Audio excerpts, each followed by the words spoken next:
Welcome, ladies and gentlemen, to the Day14. I'll open the Blender 2.8. I've updated my 2.8 version to long-term support version 2.8 from 2.80. And what I do, I keep using the same file from session to session. So previous session, day 13.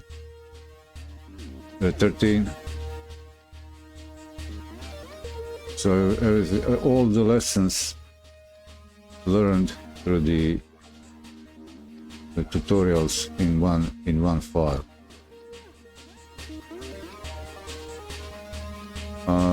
Sometimes I forget and I don't keep my collection organized properly, but actually I recommend whoever wants to create something more elaborate.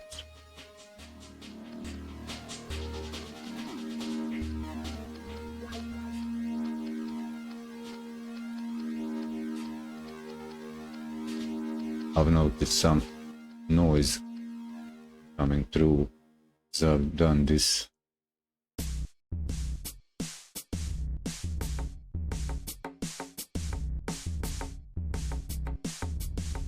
When I resize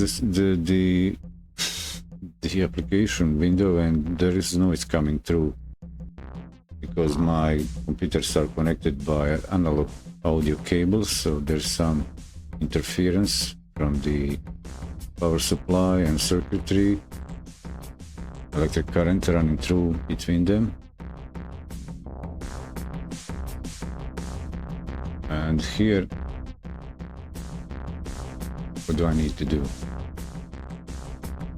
What I need to do here, actually zoom this in.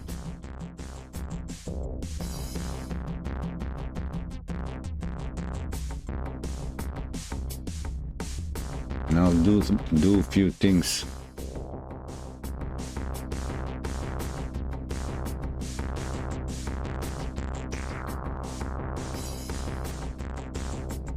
That I still have, that I can still remember, from what I've learned so far, and get this scene looking a little bit more, I don't know, polished. So if I zoom the app, actually Windows desktop, if I zoom it, the app is still usable even when zoomed in, and you can still see better, still see pretty well everything, and even actually better enlarged. You can track the mouse. Okay, one last bit I'm missing here is so I don't have a big or any asset library like models, extensions and so on. My Blender is very much bland. This well and the structure, the roof for the well is from the last day. Last day is day 13. I'll just have to update this to day 14 and say in the save as day 14. I don't actually need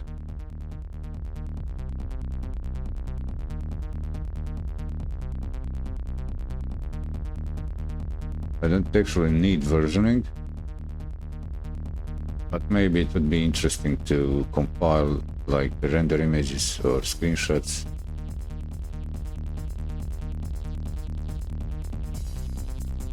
of each day, how the scene altogether progressed.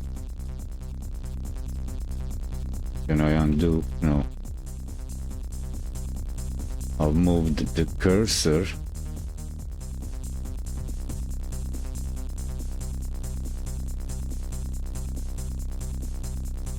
And I don't want to move it there. I want to place the cursor. You cursor, go. You cursor come here, so let's see, where is it? Oh, on the ground level, somewhere like that. Okay, that's nice. What do I have here? Oh, it's these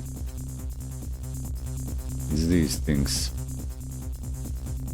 There is one few details that are interesting in the. So this is the manual I've followed so far, beginner and modeling. Up to this lesson, the last one in the modeling section for beginner, basic user interface stuff.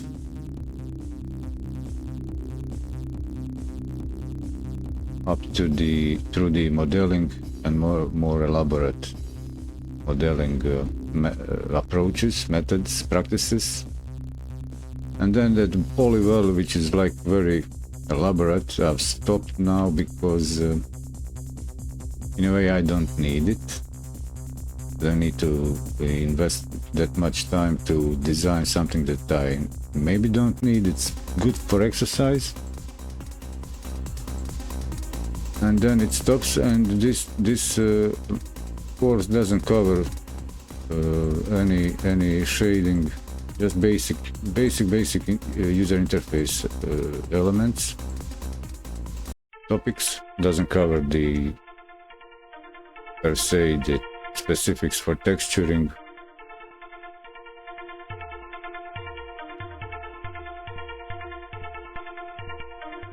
But what brought me here in the first place is the fact that it does cover texturing in this lesson. So if I go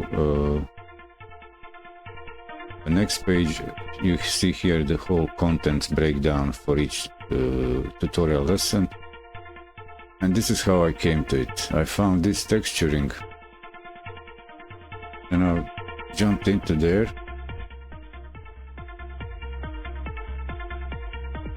But it's not actually texturing, it's only applying the background image, and that's what made my scene look like this, with this bokeh photo in the background for the world image, like used to create a light for the scene. And I actually added some my own lights, some scene lights like the sun and so on. And let me double check here in this lesson what's going on in there.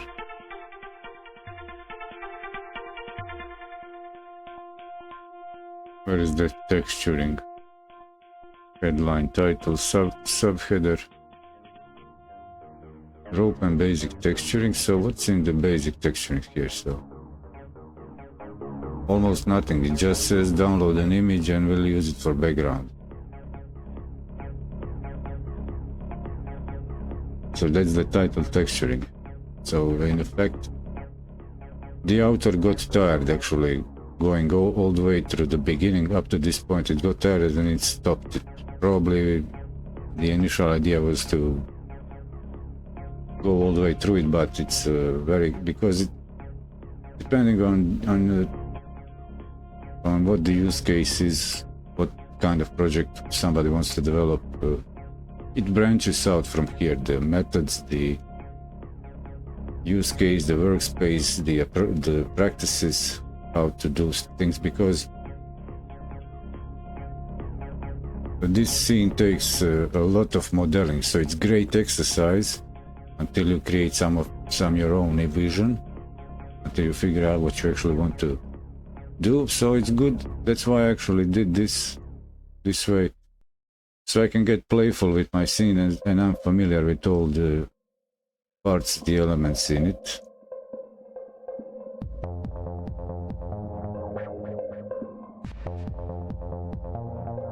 I'll keep this to the EV.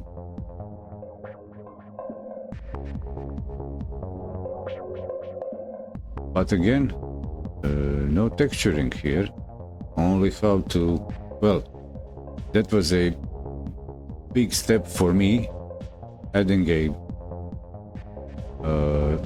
image usable as a background, like for a world scene.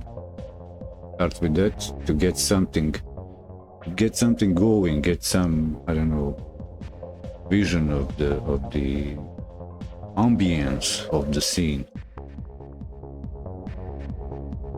And that's why today I've spent few moments, like before getting on stream, I've spent moments on the learning material over there. So what I've seen there,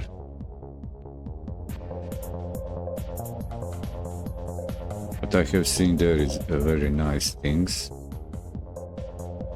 One of them is how to actually get started with the texturing.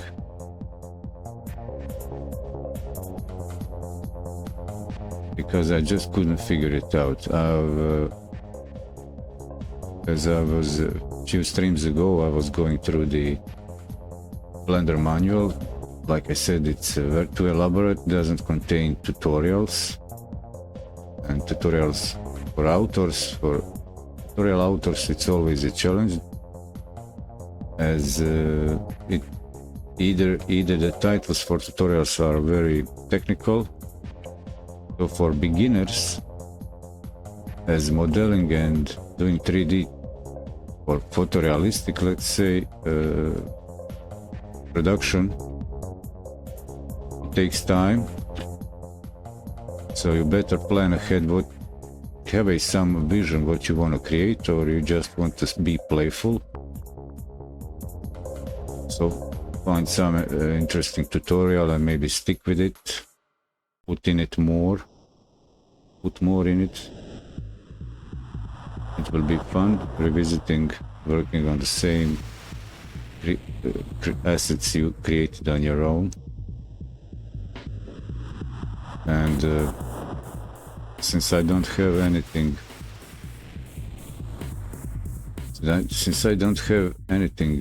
created, downloaded, I'll reuse my content.